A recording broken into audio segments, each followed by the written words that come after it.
Bom, vamos lá então com a palavra de Deus. Vamos continuar falando aqui de Jó. Para quem está nos acompanhando hoje, não acompanhou ontem, né? Nós estamos, a partir de ontem eu falei, vou fazer uma série de mensagens aqui sobre Jó, mas não é com esboço não, tá? É realmente assim, espontâneo, tá? Eu estou fazendo aqui trazendo mensagens expositivas, então eu estou lendo e comentando aqui, deixando o Espírito Santo dirigir, né? E eu creio que ele vai fazer isso também nesta manhã. Então ontem nós ficamos aqui nesse versículo primeiro aqui, que está escrito assim: havia um homem na terra de Uz, cujo nome era Jó. Este homem era íntegro e reto, temia a Deus e se desviava do mal. Ontem nós só falamos sobre isto, tá? Então hoje eu vou começar aqui no versículo 2, onde está escrito assim: nasceram-lhe 7 filhos e 3 filhas. Então Jó tinha uma família bem grande, né? São 10 filhos ao todo.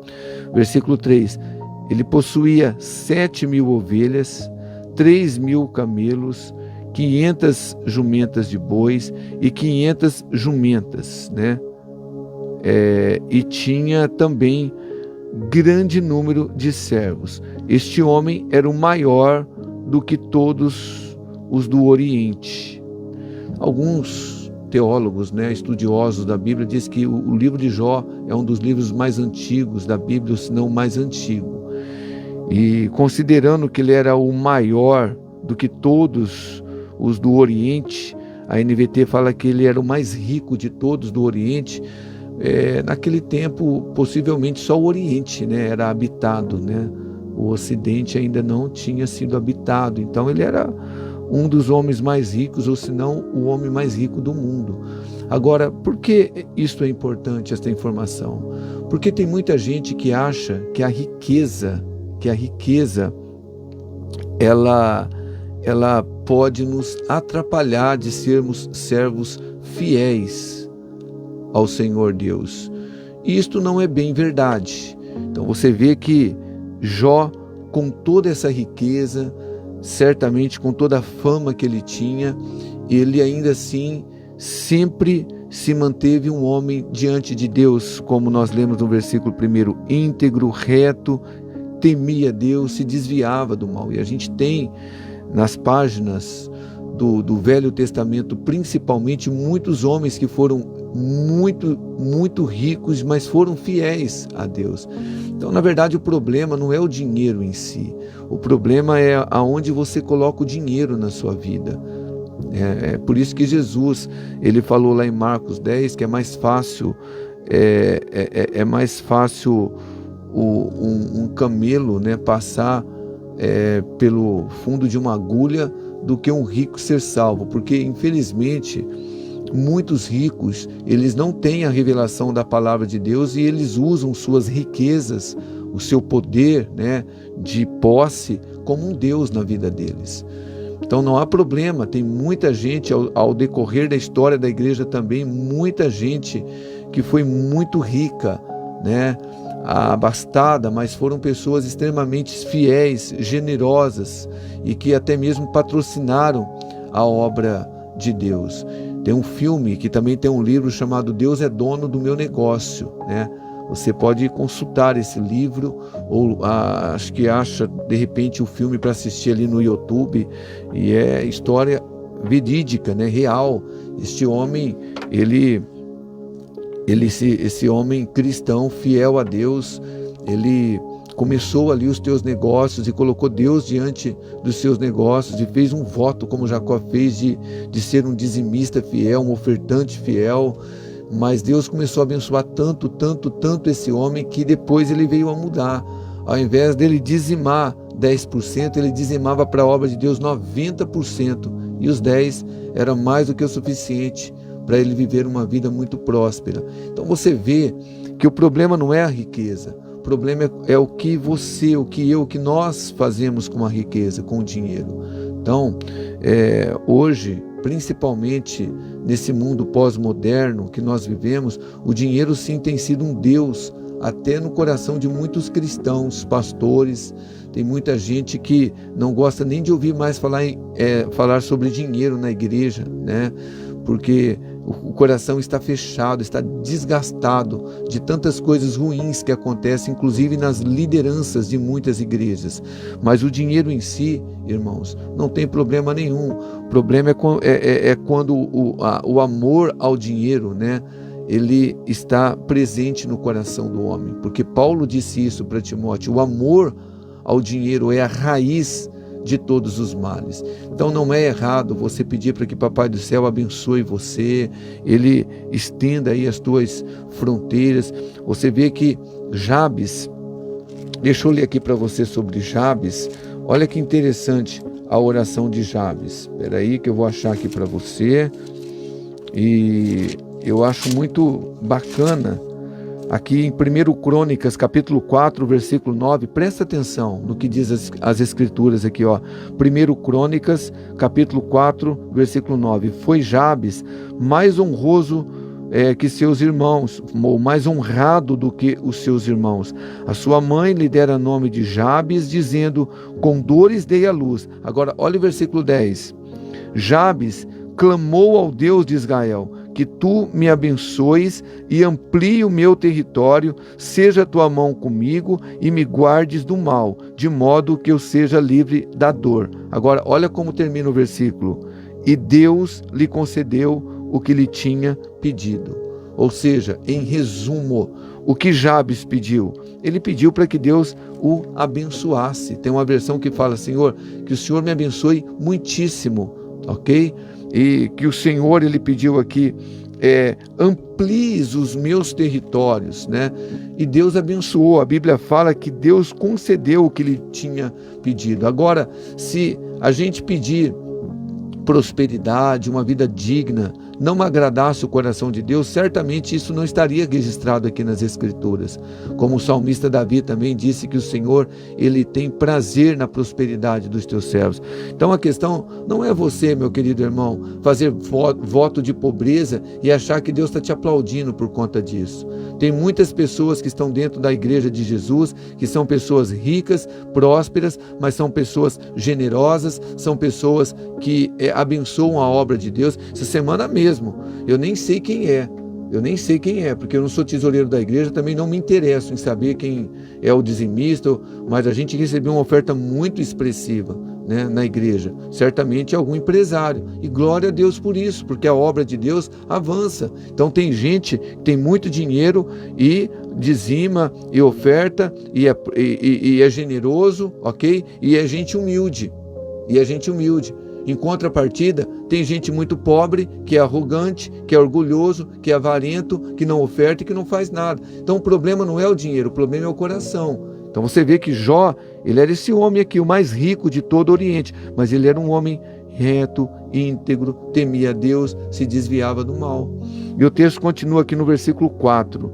Iam seus filhos à casa uns dos outros e faziam banquetes, cada um por sua vez, e mandavam convidar as suas 3 irmãs para comerem e beberem com eles. Qual o ensinamento deste versículo? A necessidade da comunhão na família, querido irmão. É muito lindo quando você lê isto, né?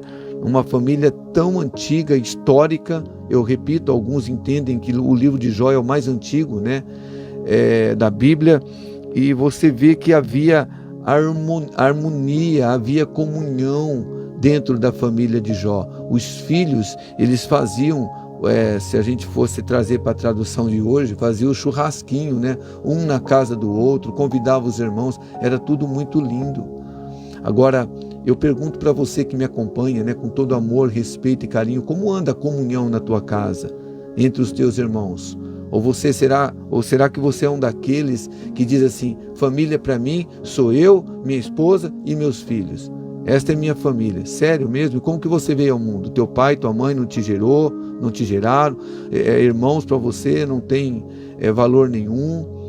Na minha família, os meus cunhados e minhas cunhadas são meus irmãos, minhas irmãs. Na minha família, a minha sogra, ela é minha mãe também. A respeito como mãe, peço bênção para ela, porque eu olho para a vida de Jó, para a história de Jó, e eu vejo como havia comunhão na família de Jó. E hoje tem muitos lares cristãos, diga-se de passagem, que mãe não conversa com filhos, filhos não conversam com pai, que irmãos não conversam, não há comunhão, não há harmonia.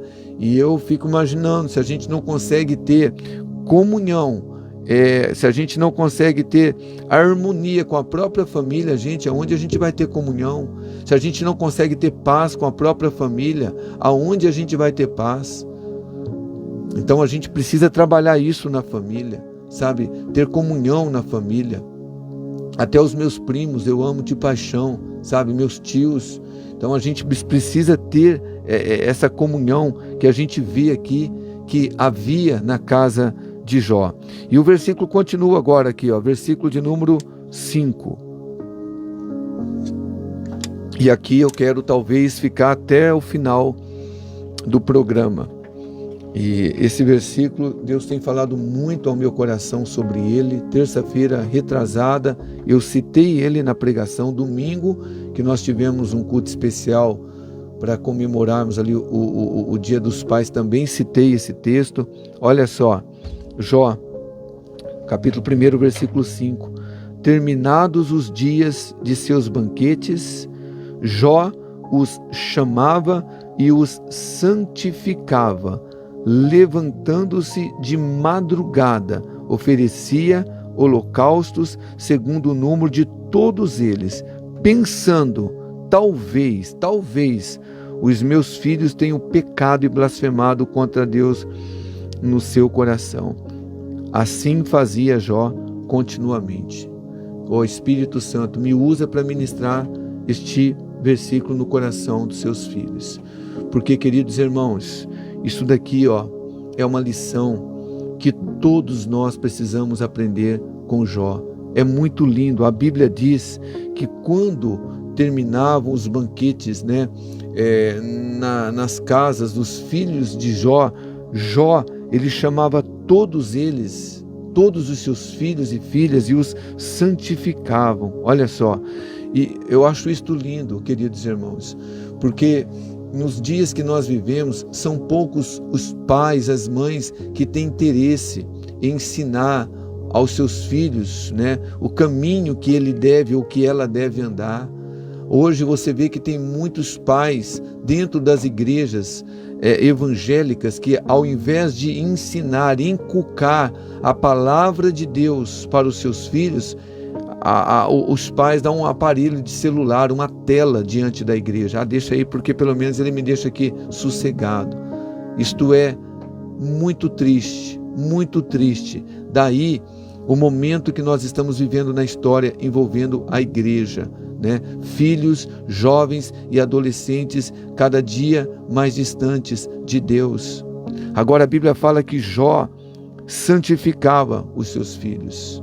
E olha que a Bíblia fala também, ele levantando-se de madrugada, oferecia holocausto segundo o número de todos eles. Jó, ele era um homem rico, como nós já falamos, mas ele não ficava na cama até 8, 9 horas da manhã, não. Ele acordava cedo, de madrugada. Para quê? Para orar, para interceder pela família dele. E eu quero perguntar para você que me acompanha, qual foi o último dia que você acordou de madrugada para orar pela sua família, pelo seu cônjuge, pelos seus filhos, pelos seus pais? Digo mais, qual foi o último dia que você jejuou pela sua família? Ofereceu um sacrifício pela sua família? Qual foi o último dia? Sabe, irmãos, eu disse domingo isso na igreja. A minha filha se afastou, graças a Deus está voltando. Domingo estava lá no culto, com a minha neta, com o meu genro. O meu filho ainda está afastadinho, mas vai voltar. Ambos têm ministérios. Eu vou ver os dois servindo o reino comigo naquele altar. Só que eu tenho consciência limpa. Eu nunca deixei de levar os meus filhos na igreja. Não é só levar na igreja, não. Ensinar, sabe? Dar testemunho para os meus filhos. Tanto é que mesmo meu filho afastado, a minha filha agora, graças a Deus, está voltando. Se você perguntar para eles uma referência de pastor ou pastora na vida deles, eu tenho certeza que eles vão falar: meu pai, minha mãe. Admiro eles, porque eles sabem o quanto nós oramos, o quanto nós jejuamos, o quanto nós buscamos pela nossa família. Agora, eu fico triste, gente, porque o que tem de cristãos que não oram pela família, que não jejua pela família, que não intercede pela família. E a Bíblia fala que Jó fazia isso continuamente. Agora, o que eu acho engraçado, gente, é que tem tantos cristãos envolvidos nos ministérios das igrejas, querendo cuidar da obra de Deus, querendo fazer isso aqui, outra acolá, mas não tem tempo para a família, sabe? Hoje, eu sempre digo isto, eu sou muito fã do casal que acompanha a minha esposa no discipulado, que são os apóstolos Renato e apóstolo Adriana, lá da CACL Church, porque eles, desde criança, eles ensinam a Bíblia para os filhos dele, leem a Bíblia todos os dias para os filhos deles. E quando os filhos cresciam, chegavam ali na idade de saber ler e escrever, como foi o caso do Samuel, eles testemunham isso para nós, além dela ler, pedir para ele ler uma passagem ali, uma historinha bíblica, ela perguntava: filho, o que você está entendendo daquilo que você leu? Olha que coisa linda. Então hoje o menino está lá no altar, né? Agora nós precisamos ter esse entendimento, investirmos na vida dos nossos filhos. Do que adianta a gente ficar enfurnado dentro de igreja, e que não é nada de ruim, é maravilhoso estar envolvido na vida da igreja, a gente está realmente ali servindo o reino, mas não adianta, irmãos, a gente está vivendo dentro da igreja e a nossa família está se perdendo. A gente não tem tempo para criar os nossos filhos, para educar os nossos filhos espiritualmente falando, né? A gente não tem tempo, às vezes, nem de qualidade para dar para a nossa família. Paulo escreve para Timóteo, ele fala que se alguém não cuida dos teus e principalmente da tua família, negou a fé e é pior do que o incrédulo. Olha que forte. Então, a gente olha para Jó acordava de madrugada todos os dias, para quê? Para santificar os seus filhos, para orar pelos seus filhos, para orar pela sua família. Ele jejuava pela sua família. E você? O que você tem feito pela tua família? Ou será que você é um daqueles, como a minha esposa pregou também recentemente, um daqueles que fala: olha, minha família não quer nada com nada, salvação é individual, e eu estou aqui, ele se vira. Isso tem um nome: egoísmo. Isso tem um nome: egoísmo. Isso tem um nome: falta de compaixão, falta de amor pela família. Porque, meu irmão, hoje eu louvo a Deus que a minha esposa está no altar, a minha filha está voltando, meu filho, eu creio em nome de Jesus, logo vai estar ali também, é promessa. Eu louvo porque todos os meus irmãos já estão na igreja, todas as minhas concunhadas, meus sobrinhos também, mas eu oro a Deus, como hoje pela manhã: Deus, eu quero toda a minha família no teu altar. Eu não quero apenas dentro de uma igreja, eu quero ver a minha família salva. E meu irmão, minha irmã, a gente tem que orar, a gente tem que jejuar pela nossa família.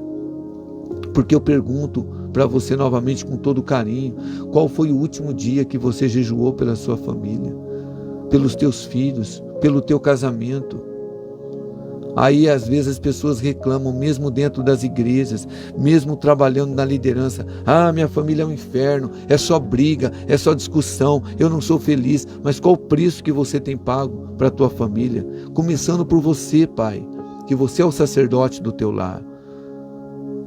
Qual a tua posição que você tem realmente tomado na sua casa, na tua família? Será que você é como Jó, um homem que ora, um homem que intercede pela família? Um homem que estuda a Bíblia para ensinar aos seus filhos, à sua esposa. Gente, uma coisa que eu falo tanto e que são tão poucos os que praticam, inclusive na igreja local que eu congrego. Você sabe que muitas pessoas falam, e eu também acredito nisso, né, que o rebanho é o espelho do seu pastor, mas nem sempre, né? Porque muitas vezes o rebanho é rebelde. Porque o que eu ensino à igreja local, os casais, orem juntos. Orem, se não conseguem orar todos os dias por conta do horário, do trabalho, pegue 2, 3 dias na semana no mínimo, orem junto com a tua esposa. E eu vejo tão poucos casais fazendo isto. Então, por exemplo, nas manhãs, você vai lá orar, está eu e minha esposa de mãos dadas lá no altar, orando pela nossa família, orando pela igreja, porque não tem uma oração mais poderosa, queridos, quando o casal ora juntos, sabe? Um ora, o outro intercede.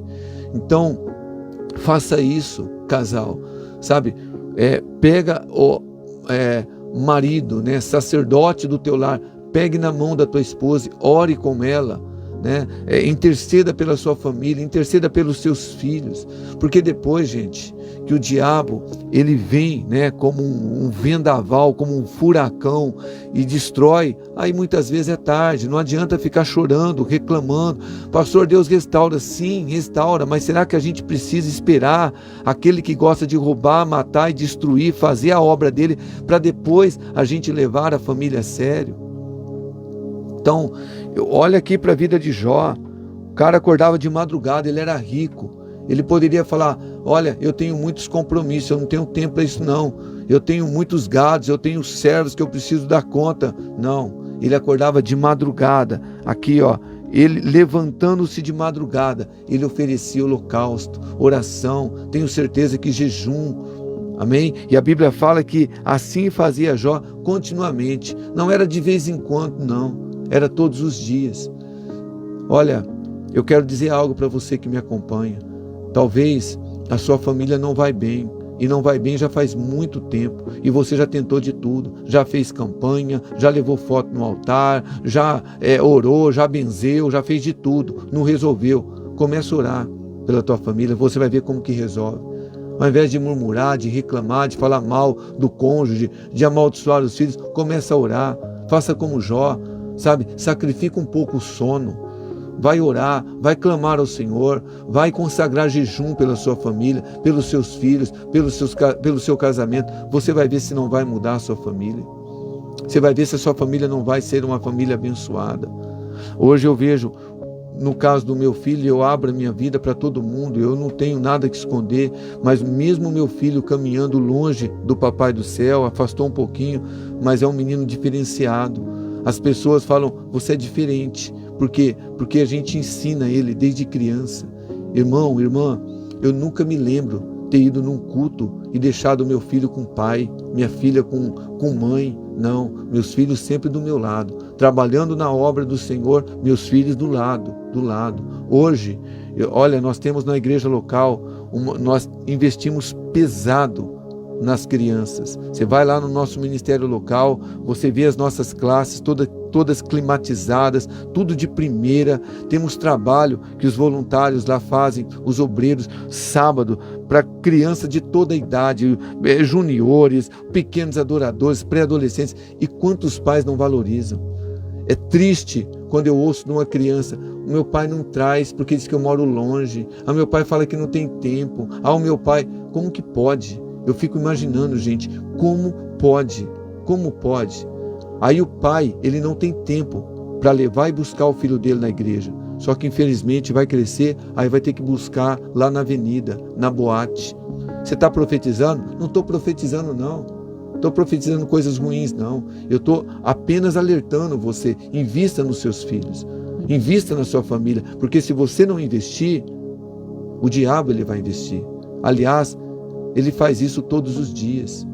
Então, pai e mãe, começa a rever o teu conceito de dar celular para uma criança. Por que você vai dar celular para o teu filho? Uma criança. Mas ele não tem direito de ter um momento, então pega meia hora, 40 minutos, num dia, fala, esse é o teu tempo. Ensina a Bíblia para o teu filho. Então, eu quero concluir aqui que o nosso tempo se esgotou. Versículo 5, medita aqui em Jó, capítulo 1, versículo 5, o homem que acordava de madrugada para oferecer sacrifícios pela sua família, pelos seus filhos, que santificava, que apresentava cada um deles na presença do Senhor. E ele fazia isso continuamente. Faça o mesmo pela sua família. Casal, vai por mim. Casal, aprenda a orar junto, pegar na mão da tua esposa, do teu esposo, orar, abençoar a sua família. Faça disso uma regra na sua vida. Valorize a sua família. Amém, gente?